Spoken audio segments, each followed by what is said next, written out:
Hola mi amigo querido, grabo esta lección desde la ciudad de Richmond en los Estados Unidos. La nieve ya empieza a caer en este país, se acerca el fin del año, estamos en pleno invierno. La semana pasada estudiamos 5 de las principales doctrinas que hacen de la Iglesia Adventista un pueblo diferente. Todas estas doctrinas tienen como base la muerte y la resurrección de Cristo. Él es el fundamento de nuestra fe, la columna vertebral, porque Jesús es el principio, el medio y el fin de las Sagradas Escrituras. Pero el peligro que corremos es el de deleitarnos con la teoría y quedarnos a flotar solamente en el mundo maravilloso de las palabras, las ideas y las expresiones románticas. Mira, ideas y palabras solo tienen algún sentido si se traducen en vida práctica. Esta semana veremos cómo las ideas necesitan hacerse realidad en la vida de los que decimos creer en Jesús. Empezaremos leyendo un texto, Juan capítulo 11, versículos 51 y 52. Estas palabras son palabras del sumo sacerdote Caifás por ocasión del juicio que le hicieron a Jesús antes de crucificarlo. Al relatar este incidente, Juan menciona las palabras de Caifás y dice: esto no lo dijo por sí mismo, se refiere a Caifás, sino que como era el sumo sacerdote aquel año, profetizó que Jesús había de morir por la nación, y no solamente por la nación, sino también para congregar en uno a los hijos de Dios que estaban dispersos. Ahora, mi amigo, entiende bien. Según este texto, Caifás fue usado por Dios para profetizar algo importante. La esencia de su mensaje era que Jesús había de morir no solo por los pecadores, sino también, presta atención a esto, sino también para congregar en uno a los hijos de Dios que estaban dispersos. La realidad es que, aunque Caifás se refería solo a los dispersos de Israel a través de sus palabras, Dios estaba presentando al mundo y especialmente a su iglesia la razón de la muerte de Jesús. El Salvador no murió solo para pagar el precio de nuestros pecados, sino también para congregar a todos los dispersos por el pecado en un solo cuerpo. Es que el pecado hace separación. Primero, entre Dios y nosotros. El pecado nos aleja de Dios. Este tal vez sea el aspecto más doloroso del pecado. Este aspecto del pecado, el alejarnos de Dios, es descrito en la Biblia con la palabra hebrea awón. Significa escoger nuestro propio camino e irnos lejos de Dios. Pero el problema no es que el pecado solo nos aleja de Dios, sino que nos aleja de nosotros mismos y en consecuencia de las otras personas que a veces amamos, que están a nuestro lado. Por eso el pecador no vive en paz con nadie. Por eso hay muertes insensatas en este mundo, agresiones violentas, ofensas crueles y malintencionadas. Los hogares cargan cicatrices terribles. La sociedad es injusta y perversa. Los países luchan unos con los otros sin importarse nada más que con sus propios intereses económicos para ser cada vez más poderosos. Sabes, el ser humano sufre la soledad de la existencia porque vaga lejos de Dios. Deambula de un lado a otro buscando un mundo mejor y no lo encuentra. Pero Jesús llama a los pecadores no solo para perdonarlos, sino para transformarlos y enseñarles a vivir en unidad, sin agresiones, ni ofensas, ni radicalismos, ni extremismos de ninguna naturaleza. En otras palabras, la más grande prueba de que hemos sido conquistados por el Evangelio no es solo decir que somos la iglesia que Dios levantó para dar el último mensaje al mundo, sino vivir la unidad del amor y de la comprensión. El problema es que corremos el riesgo de deleitarnos solo con la teoría del mensaje sin vivir la realidad de ese mismo mensaje. Vamos ahora a la segunda parte. Aquí veremos el ministerio reconciliador de Cristo. Leamos Efesios capítulo 2, versículos 15 y 16. Aboliendo en su carne las enemistades, la ley de los mandamientos expresados en ordenanzas, para crear en sí mismo de los dos un solo y nuevo hombre, haciendo la paz, y mediante la cruz reconciliar con Dios a ambos en un mismo cuerpo, matando en ella las enemistades. Analicemos un poco el texto. Dice, aboliendo en su carne la ley de los mandamientos expresados en ordenanzas. Aquí no se está hablando de la ley moral de los 10 mandamientos. Se está hablando de la ley de los mandamientos expresados en ordenanzas. ¿Qué ordenanzas son esas? Las ordenanzas referentes a los sacrificios de animales que se realizaban en el Antiguo Testamento, simbolizando el sacrificio de Cristo en la cruz del Calvario. Pues cuando Jesús murió, Él abolió en su cuerpo todas esas ordenanzas, porque ya a partir de ese momento no se necesitaría más de sacrificios, puesto que el Cordero de Dios, que quita el pecado del mundo, ya había sido sacrificado. Pero al morir, ¿qué es lo que Jesús hizo? Dice Pablo, creó en sí mismo. Esta expresión en sí mismo es importantísima. Creó en Él, en Cristo, un nuevo hombre, en sí mismo, en Él. ¿Ves? El nuevo hombre, la nueva criatura, el cristiano, el creyente, como lo quieras llamar al ser humano después de la conversión, aparece a partir de Jesús, en Jesús. Él es el que establece ese nuevo hombre, Cristo. Pero el texto dice más, Jesús reconcilió con Dios a gentiles y judíos en un solo cuerpo. ¿A qué cuerpo se refiere? A la iglesia, naturalmente. Por lo tanto, la iglesia no es una opción que Dios dejó a mi criterio. La iglesia es el cuerpo donde Dios desea que las nuevas criaturas que fueron reconciliadas con Él, en Él, ahora vivan unidas y en armonía. El otro día encontré una persona que dijo, yo estoy bien con Dios, pero no quiero saber nada con la iglesia organizada. Ahora, ¿cómo puede ser eso? ¿Estás bien con Dios, pero no quieres nada con la iglesia organizada? Espera un poco. ¿De dónde sacaste la idea de que eso es posible? La única manera de ser una nueva criatura es estar en la iglesia. Estar en Cristo, pero estar en la iglesia. Porque Jesús en la cruz nos reconcilió con Dios en un solo cuerpo, que es su iglesia. Dentro de este concepto entendemos que siendo la nueva creación de Dios, pues los creyentes reciben un triple ministerio de reconciliación. Primero, nosotros como iglesia estamos compuestos por creyentes que una vez estuvieron alejados de Dios, pero que mediante la gracia de Cristo hemos sido unidos a Dios por el Espíritu. En este sentido, somos el remanente llamados a proclamar el mensaje del tiempo del fin al mundo. Nuestro ministerio es invitar a los que todavía están distanciados de Dios a reconciliarse con Él y a unirse a nosotros en la misión de predicar el Evangelio. En segundo lugar, la iglesia es también el pueblo de Dios, reconciliado entre sí, entre los miembros de iglesia. Estar unidos a Cristo significa estar unidos unos a los otros. Esta unión solo puede ser en Cristo, porque a partir de Él fue generada la nueva criatura. Ahora, decir estoy en Cristo, pero no saber convivir con mi hermano al lado es una mentira tremenda. Porque si estoy en Cristo, estoy reconciliado a Él y estoy reconciliado con los que estamos a los pies de Cristo. Esta unidad no puede ser una teoría bonita para ser predicada, no. Tiene que ser una realidad visible en la vida de la iglesia.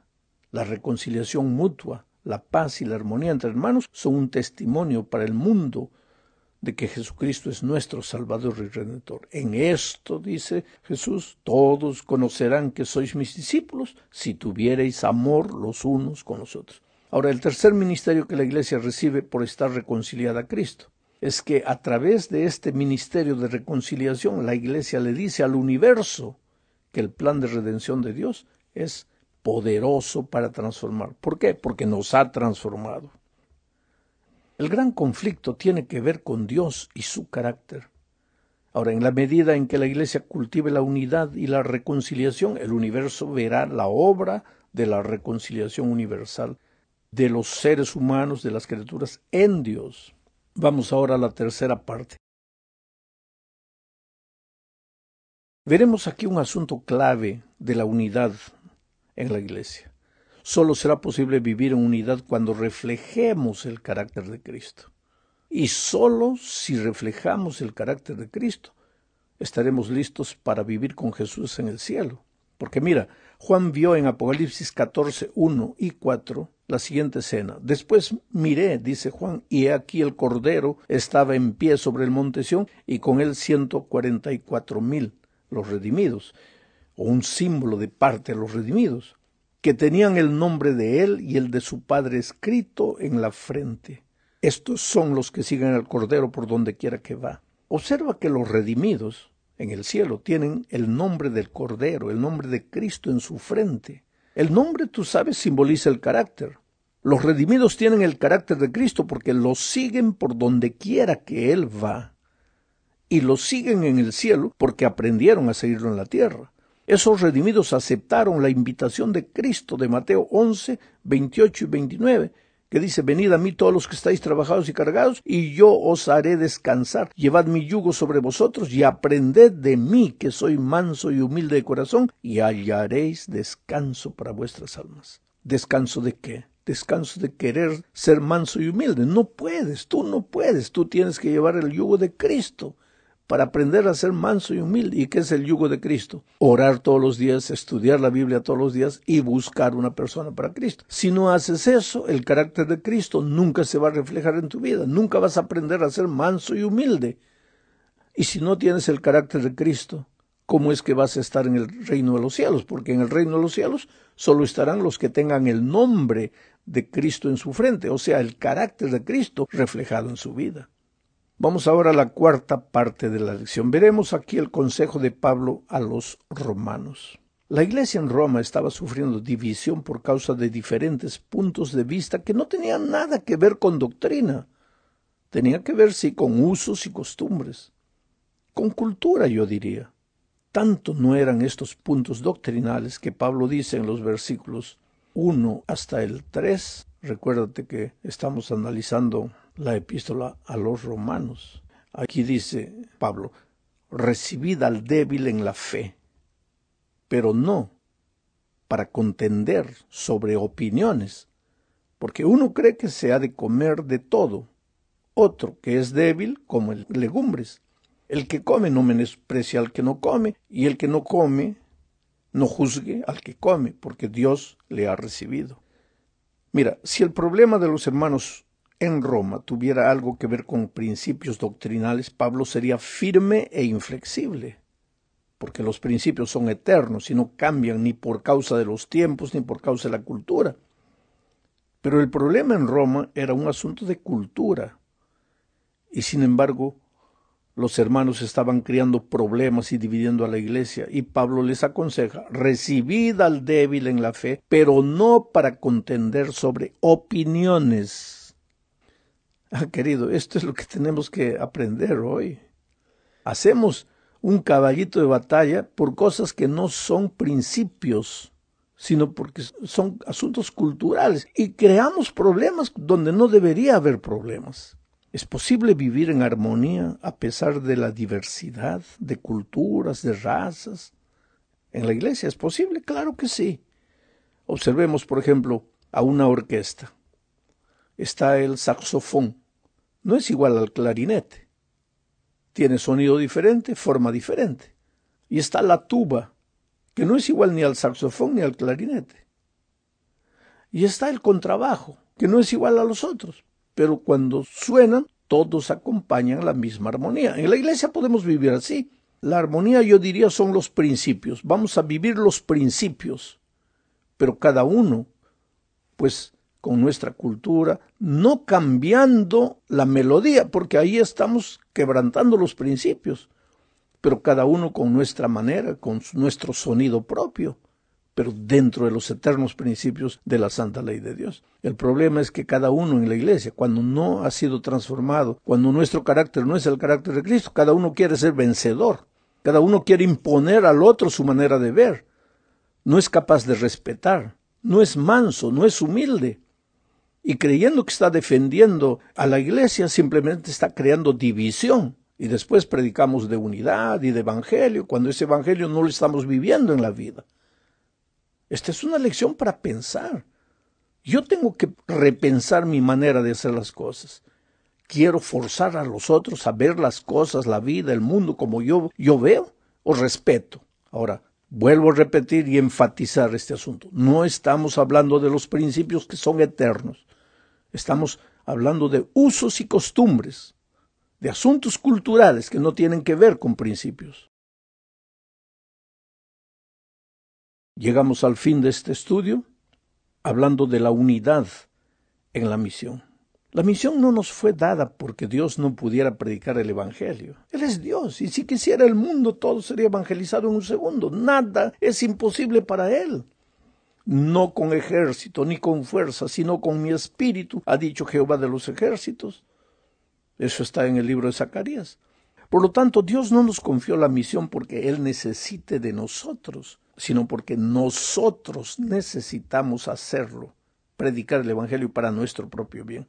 Mira, voy a llevarte en este momento en alas de la imaginación a recordar un domingo de noche.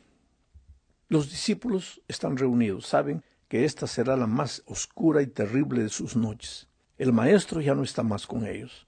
Ha sido clavado en una cruz. Ha muerto como un delincuente. No se ha defendido, simplemente ha muerto y ya no está más con ellos. Sin embargo, ellos le siguen recordando.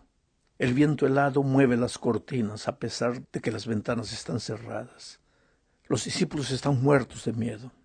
San Juan relata en Juan 20:19 de la siguiente manera: cuando llegó la noche de aquel mismo día, el primero de la semana, estando las puertas cerradas en el lugar donde los discípulos estaban reunidos por miedo de los judíos, vino Jesús y puesto en medio de ellos les dijo: paz a vosotros.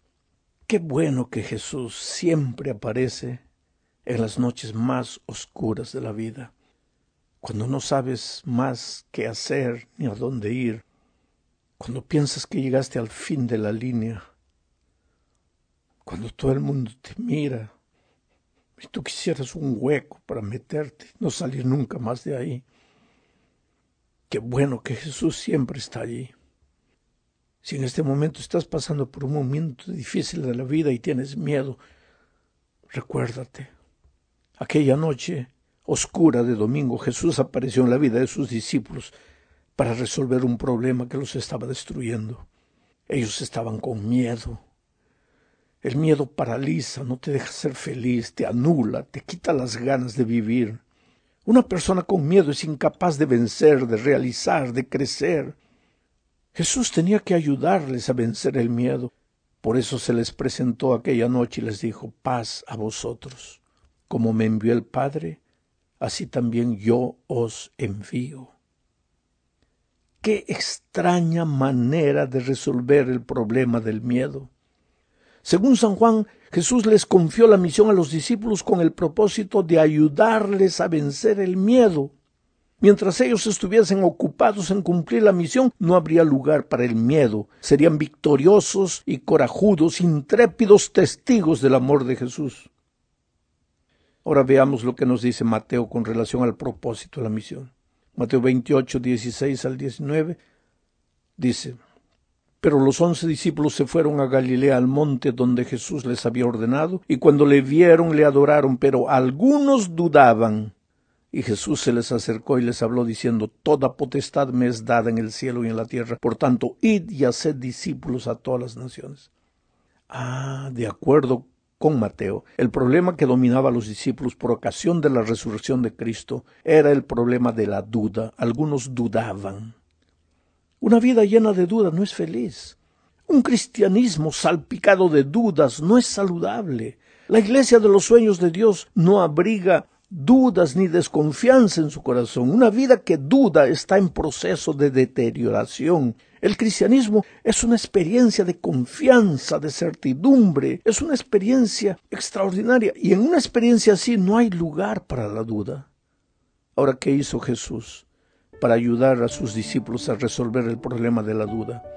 No se detuvo a explicarles nada, simplemente les confió la misión. Les dijo, por tanto, id y haced discípulos a todas las naciones. Quiere decir, en la opinión de Jesús, el mejor remedio para la duda, la desconfianza, la herejía, la disidencia, era el compromiso con la misión. Y yo te digo, el mejor remedio para la desarmonía, cuando la iglesia se está dividiendo, cuando uno piensa de una manera, otro piensa de otra manera, cuando uno cree que tiene razón y acusa al otro, el mejor remedio de Jesús es la misión. Compromete a la iglesia con la misión. Haz que cada miembro de iglesia sienta el deseo de compartir a Jesús y tú vas a ver cómo cualquier problema de desunidad, de desunión, de desarmonía va a desaparecer de la iglesia. Que Dios te bendiga ricamente.